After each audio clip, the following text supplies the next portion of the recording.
धावा बिहारीला जायचे जादू नगर चला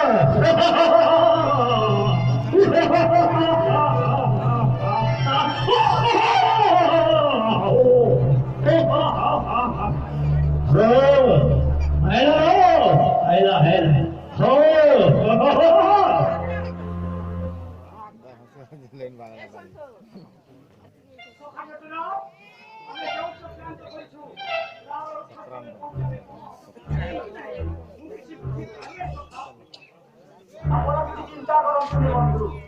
ଆମେ ଯେଉଁ ଆଶା ପୋଷଣ କରୁଛୁ ତାହା ନିଶ୍ଚୟ କାର୍ଯ୍ୟ ହାସଲ କରିବ ଦେଖିବ ବନ୍ଧୁ ଆପଣ ଏବେ ଏଇ ଦେବଗଡ଼ ସିଂହାସନର ଅଧିକାରୀ